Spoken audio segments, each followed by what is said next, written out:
Hi, Faxi Nadu here with you again, and we're back to our modular synth course. And I want to show you a little bit more, let's not call it in-depth things.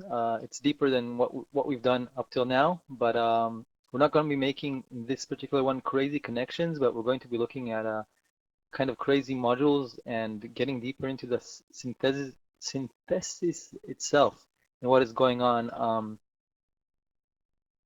The regular modules that you can do more elaborate things with them.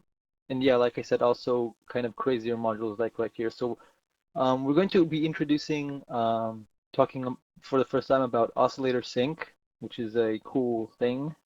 And we're going to be checking out a more elaborate filter than we have before, the P5 filter. Voice down, knock it down a bit. Okay, so 1 second. Okay, here we go. So we're going to be talking, like I said, oscillator sync and a bit more like we're going to be using the P5 filter, and I'll let you know about it in a bit. And we're going to be using crazy LFOs, mainly this one, the Hennen map, and we're going to be using the more traditional ones in a cool way. So what I've done here is I've opened this patch that I've created just a little bit prior to starting to record this video. And the reason I pre-made the patch is because I wanted to kind of check out some stuff and make sure I got something nice going that'll demonstrate in a cool way what I want to show you. But we're going to remake this patch. So we're going to kind of copy it. If as we do it, we get like a cool idea or something, then yeah, sure. So I have a new patch here as well as that pre-made patch, and all I've done here is open already, which you should know, the MVC module, which has control over MIDI in the patch. It's our MIDI brain.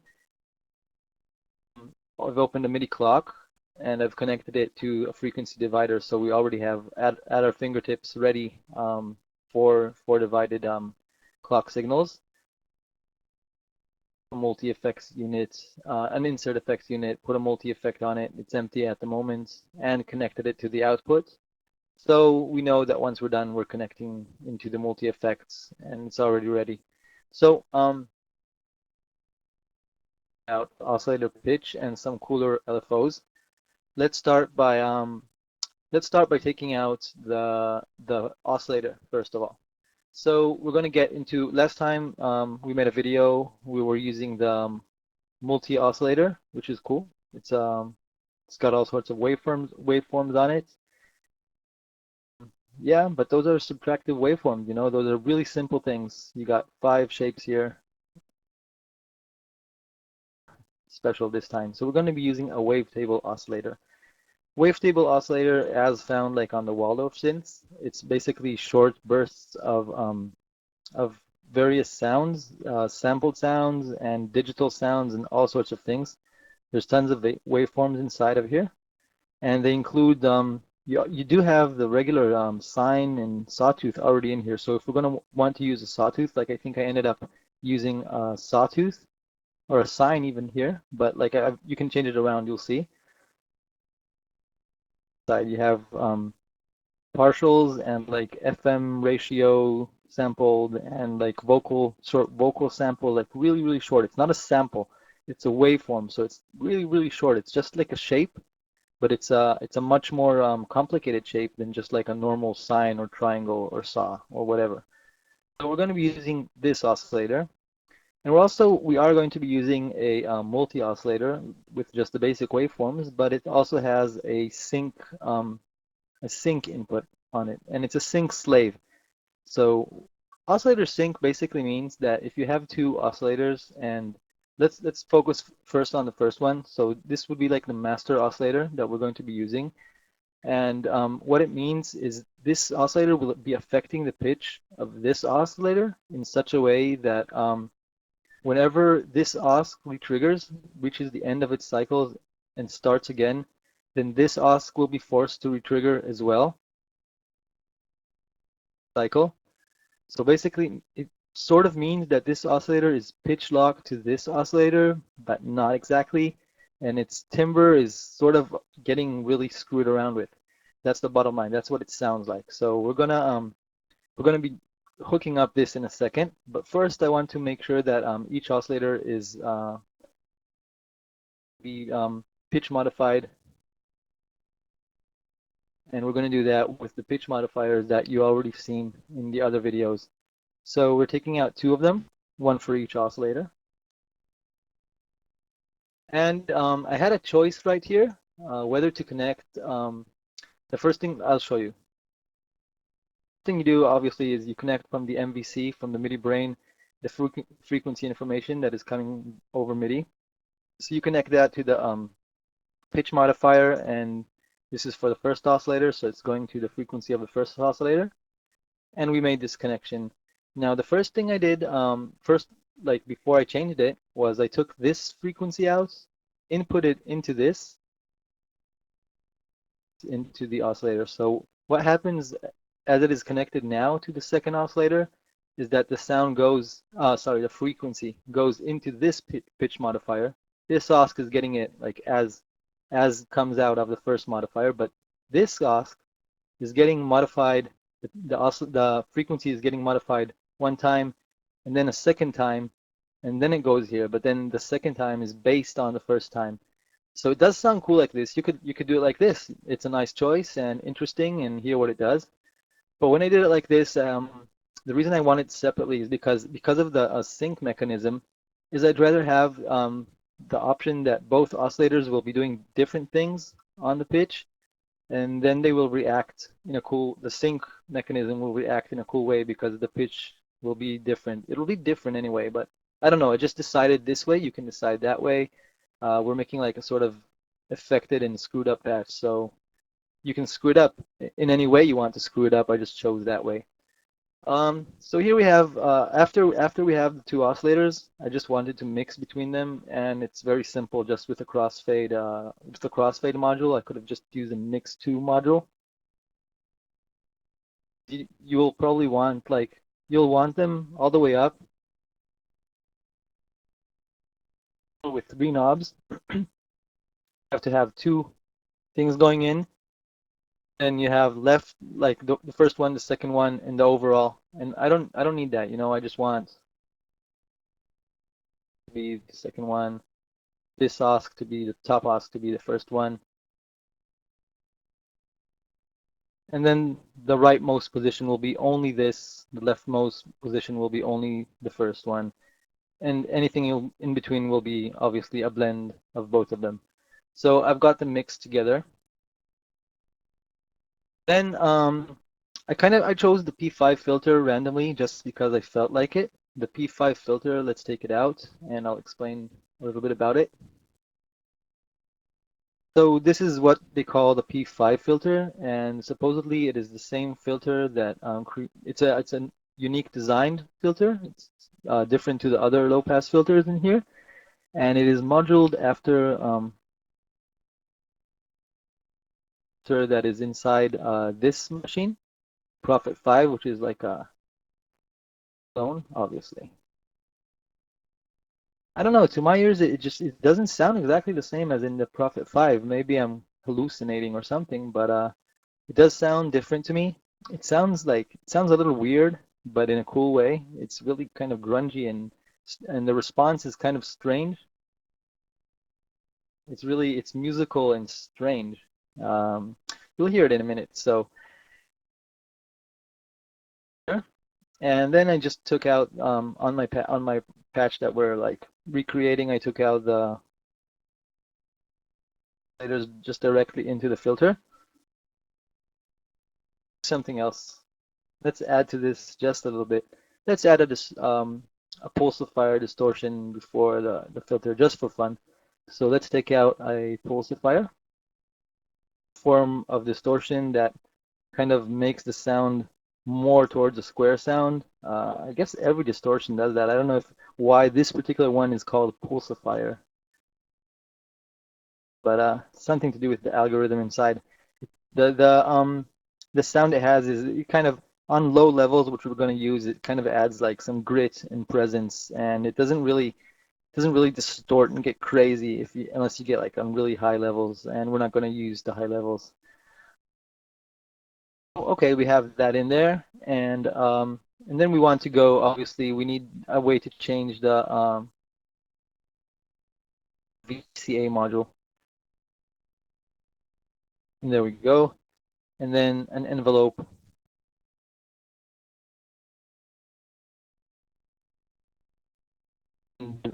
Previously, would be our amplifier, and this would be the control signal that is controlling the amplifier and telling it when to play, when not to play, and how loud over the envelope, how loud and how long. So the envelope needs a gate signal to know when to start, and this is coming from the MIDI brain and from your MIDI notes translated by the MIDI brain, broken down, like we said, into different signals, and we're taking the gate for the envelope. The envelope needs to know gate. So connect, of course, the filter into the amp. This is what is being amped. This is our signal. What I wanted to do was, other than I wanted to create like a synth that is sort of able to do rhythmic things. It's going to be able to, you're going to be able to hold a note and like play a chord if you want it, and or play like a monophonic sort of melody, and it'll let you do that. But what I wanted to do is have it like sort of be able to automatically kind of play a groove by itself. So for that, I need a few things. The first thing I took out was the amplitude modulator. And the amplitude modulator is kind of similar in some ways to the VCA, but what it does is it lets, you can connect LFOs here, change the volume of the signal based on the LFOs. So you can make rhythmic things if you have a rhythmic LFO, and we're going to show what exactly a rhythmic LFO is.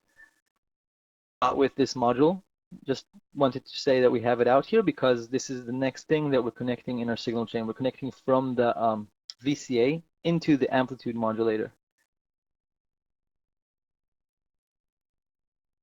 So here we are. And then I didn't do much more. I connected it to a poly out signal. And we've talked about what this poly out does. What it does is it sums the voices, the polyphonic voices, into one monophonic voice that the synth can and let it out as a complete signal.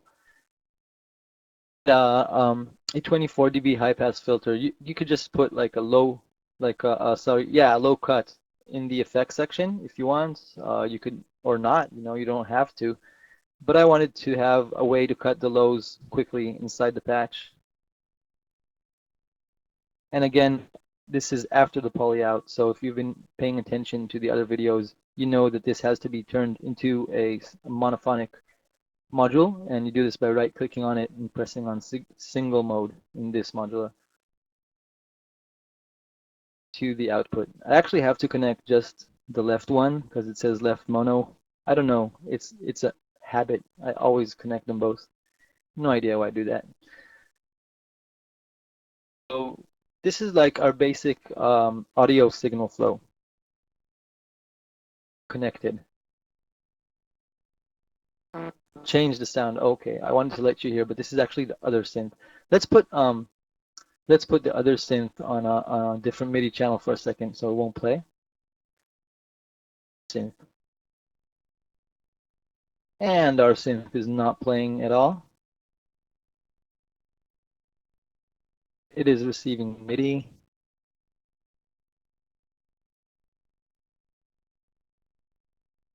Something is not connected. Okay, this always happens. This was really a good thing that it just happened now, because if you're using Scope Modular and you're kind of starting out with it, this same thing that just happened to me right now will happen to you, and I guarantee it. The Amplitude Modulator has an offset knob on it, and it comes, as you open the module, it comes, the parameters come like this. And when the offset knob is closed all the way, it means actually that it's closing the sound. It's like a closed, it's like a gain knob, actually. It's like a volume knob. So it's closed, and there's no sound playing. But there we go.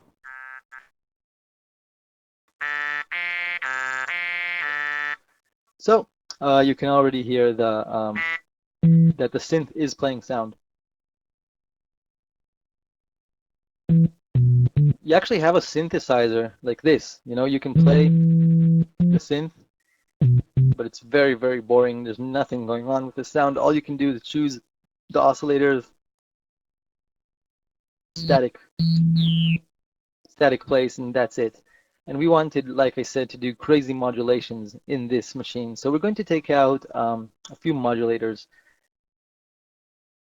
Slope in this synth, which is like we've already connected that. So what I've used here as modulators is 4 LFOs, 4 different LFOs. Them are LFOs that, if you've seen the other videos, you are familiar with, and they are just the regular multi-LFO-B, which allows for standard subtractive synthesis wave shapes, and it allows for gate triggering if you would like.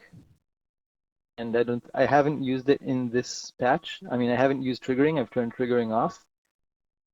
Make the connection. Always, I think always, if you have connections available, stuff like, okay, if you want retrigger, connect to gate, make the connection, because afterwards, when you will be playing with the patch, then it's nice to have everything that is possible already connected, and then you can just kind of go through your options really quickly, like a real synth, you know. Speaking of quick things, let's connect also this. If we've just mentioned that, let's make rudimentary connections. So notes information into the filter's key follow, and I don't need to do anything for, like, why not? So yeah, let's do it. And there we go, it's done. So, oh, I only needed 3, I'm sorry. So 3 multi-LFO-Bs.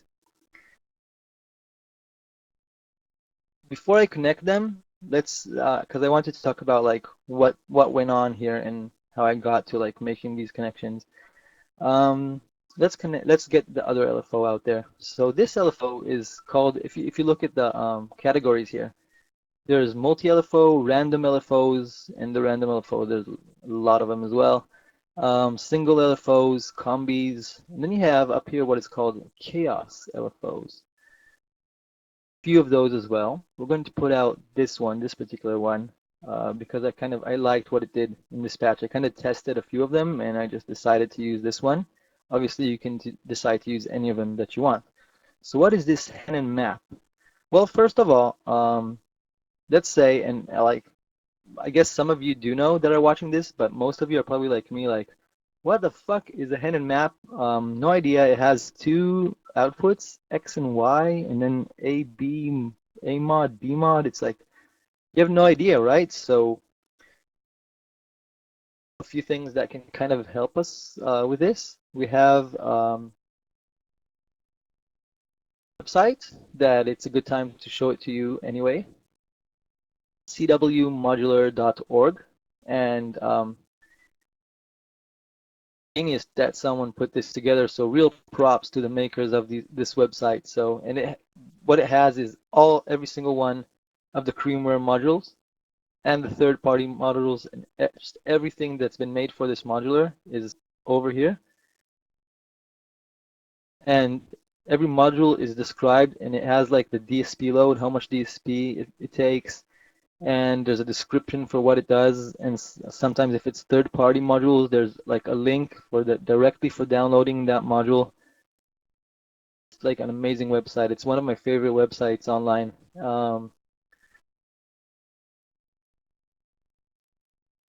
We wanted to know what a chaos. Well, I just want to show you one thing else before we go into the chaos one, because I see they don't have it here. But if you go into, let's say, I think it was in the random, in most places. Yeah, look, right here, LFOs are random. So they actually have taken the various LFOs with various settings and showed you on an oscilloscope a graph of what this does and what it looks like. So forget any description, right? Like this totally explains it. Like, okay, psycho LFO. What is a psycho LFO? Okay, so this is what it does. It outputs sort of. Then with glide on 75 glide, it will round it up. So it's really cool. This site is just, again, I know, I'm sucking up to them, but it's amazing. I love this site, so props, keep it up. Explain. So going into the chaos LFOs. a short explanation of what chaos theory is like in general. It just says that it's like a mathematical concept and stuff like that. And it shows the DSP load for each one. And if you want to get crazy, you can, there's a link to the Wikipedia article about every one of them. So this is a Hennen map. And wow, I just got like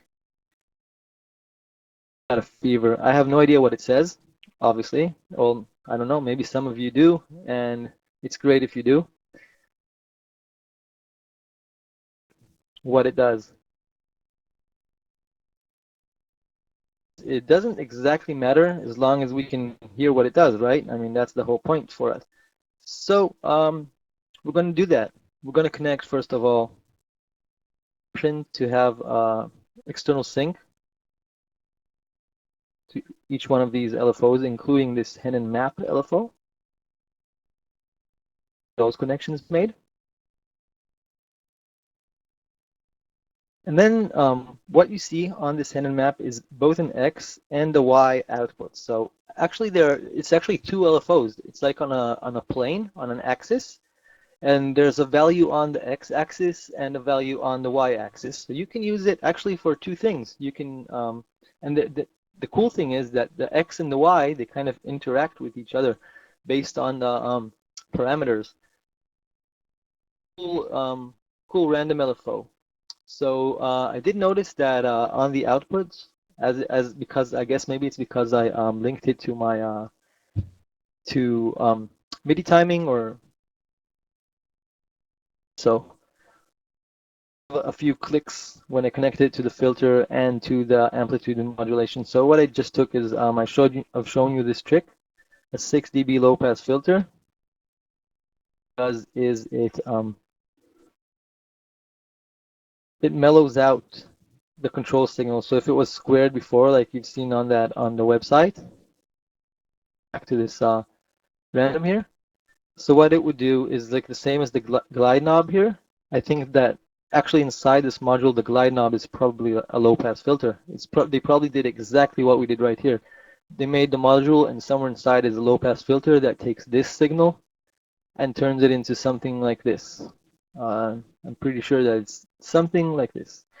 So take it all kind of low to do exactly that. And it was basically just, just experimenting. I connected the X to filter modulation. I must emphasize this. This is experimenting. There's no like real like, okay, the Hennen map needs to go into the pitch. There's no thought like that here. I'm trying to get crazy sounds going, and I know this is a crazy LFO, so I'm just like going like not thinking, just connecting, making connections, checking things out. And I wanted to show you this because this is what you should be doing with modular. I mean, some of the time you're making technical things, but a lot of the time it's artistic decisions, and this is what's really cool about it. Almost anything will do anything, and everything will do interesting things. So just go wild. If you want the Y, then go for the Y. It doesn't matter.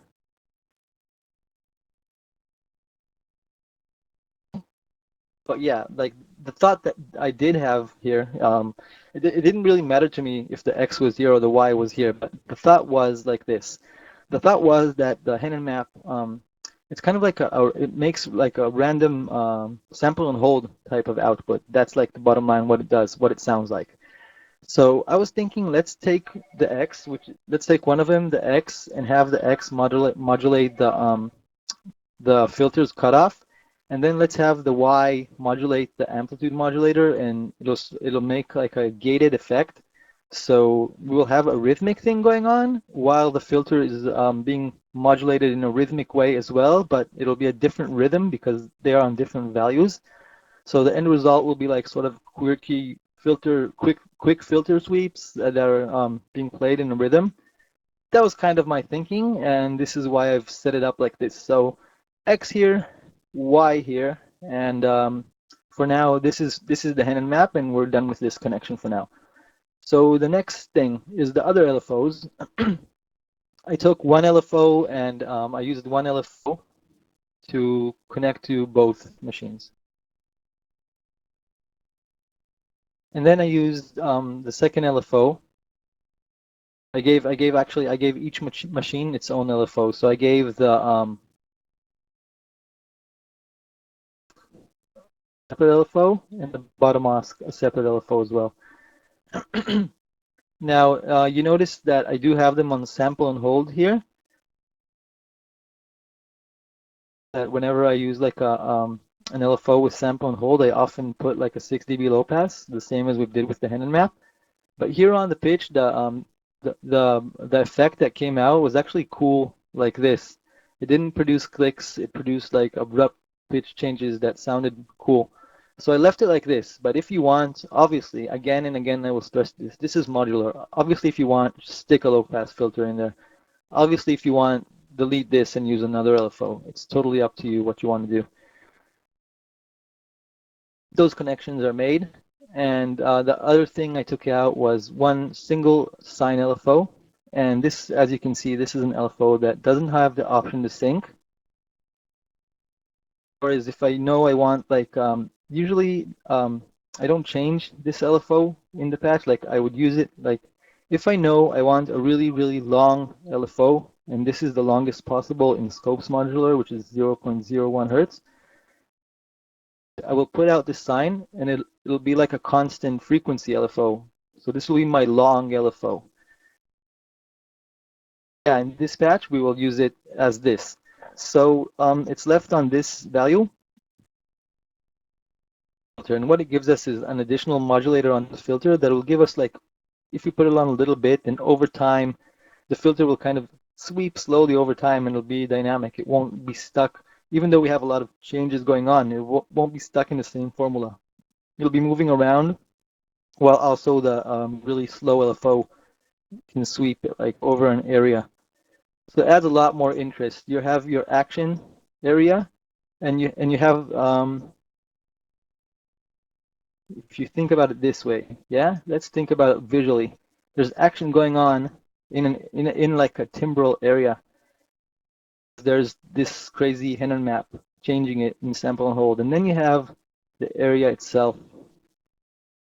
So it's an additional modulation, and I think this is very, very, very important. Even if you put it on just a little bit, even if your ear kind of, if you're not even sure how pronounced it is, how much you're hearing it, trust me, even if it's on a little bit, you are hearing it, and you're, most importantly, you're feeling it, and it prevents ear fatigue, to me at least. This is like kind of more, it's not exactly like a modular trick, it's just kind of my philosophy in synthesizing electronic sounds. So always have as many modulations as you can, even if they do just like a tiny bit. Made all the connections that, oh, sorry, I did not make the sync connection. So, okay, the sync connection, what you want to do is you want to take out the sound from this OSC and insert it into the sync input of this OSC. It's as easy as that. And then you have OSC sync going on between these two oscillators. And this is a typical sync sound.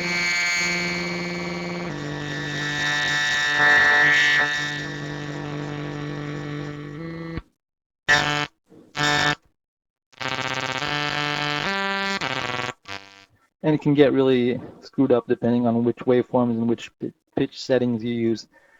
So the same thing. I will let you hear this patch because this is also one of the reasons that I actually built this patch beforehand, is because I wanted to kind of, I didn't want to start fiddling around with the settings now and trying to look for something cool and all that. I wanted to quickly show you what it can sound like. So MIDI channel, let's put this back on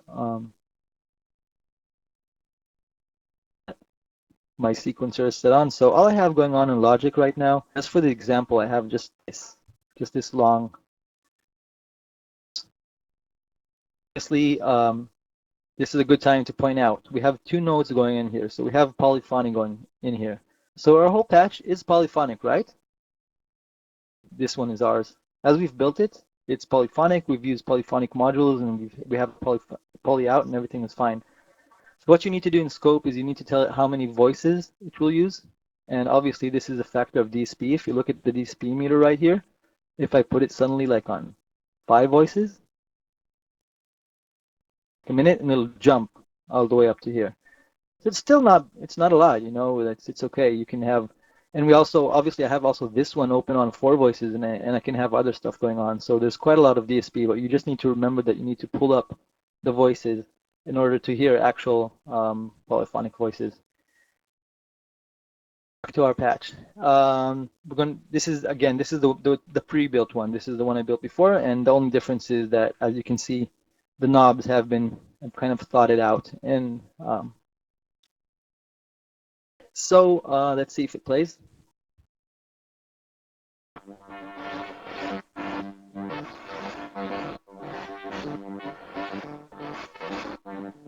So what you're hearing here is a couple of things. You're hearing, first of all, the sync mechanism. You're hearing the what we've talked about, the rhythmic kind of thing that the Henon map LFO is doing to the VCA. Sorry, the amplitude modulator. It's actually pretty much the same as a VCA modulator. And you're hearing the what the Henon map is doing to the filter as well. So you're kind of hearing all these things going on. But there's also, if you listen to the sound again,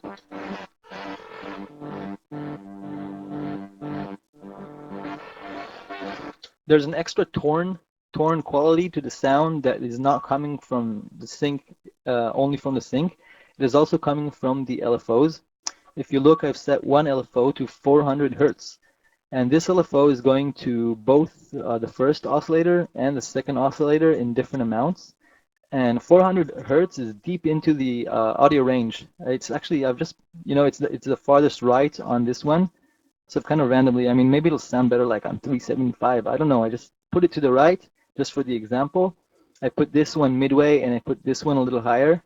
So what I wanted to achieve here is to have them both, when the LFO is this high, it's actually, you know, it's FM, it's frequency modulation. It's no longer like sweeping LFO. It's actually changing the actual frequency of the OSC itself.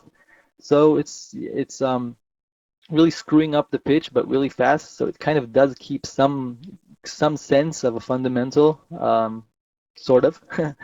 And this one is just a little bit higher, just to have a variation between them.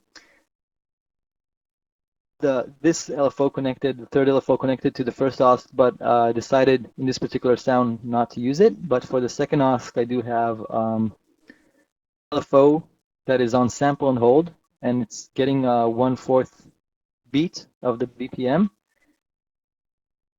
Well, again, it's messing around with the pitch of the second oscillator. So what it's adding to the sound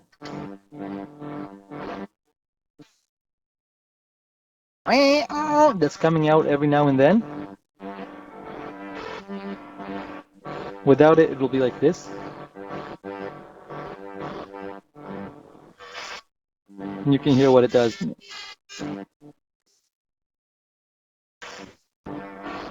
Kind of every now and then comes out and shouts like over the top. So this is a really screwed up sound. I put some effects on it just for fun. And let's play with the parameters a bit.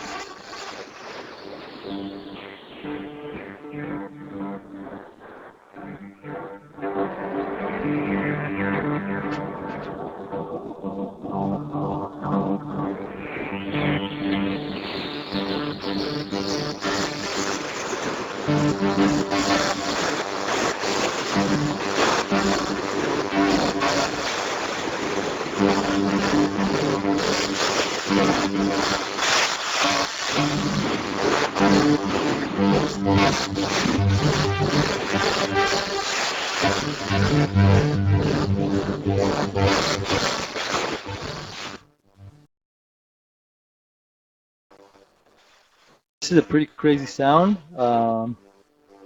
See if we can take away the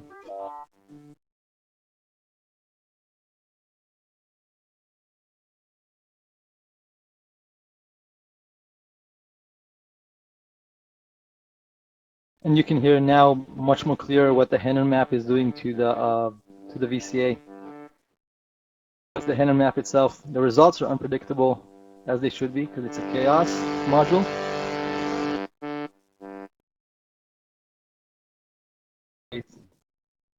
values of the hidden map and get into really crazy stuff.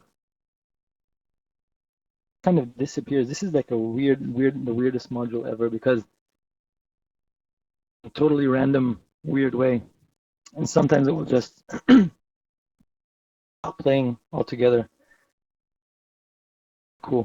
So this was our patch, and a little bit I'm not. It doesn't matter if how much you learned. What matters is that you've seen that you can go wild and do anything. So it matters less that you've learned what Sync does. Maybe you knew it before, maybe you didn't. But what matters, what I want you to take from this particular segment, is that like, ooh, what does this do? Let's try. What does this do? Let's try. This is what I want you to take from this segment. As long as you know the standard things that you need, like you need the poly out, you need to be logical in how you can connect anything to anything, but just like give it some thought as to, okay, I want an oscillator, I want a filter, I want whatever, I want envelopes, but then what do I want to do? What do I want going on? Like usually my approach is I don't know what I want going on. I'm not trying to clone specific sounds. I'm not trying to make like a cello sound or a guitar sound. I'm experimenting with electronic sounds, and the more experience you have, then yeah, the more you can kind of point it into the direction that maybe you kind of feel like doing at that moment. But I think that if you get really just like too technical with modular, you kind of lose the essence of modular. If like then just build yourself, like one super synth and just keep that, like then why modular? So the whole point is like you can always learn and you can like make bad connections and they will make cool sounds. So even if you think like you know everything possible about modular and you're like a total beginner could come up and like make totally screwed up connections and make like the coolest patch ever.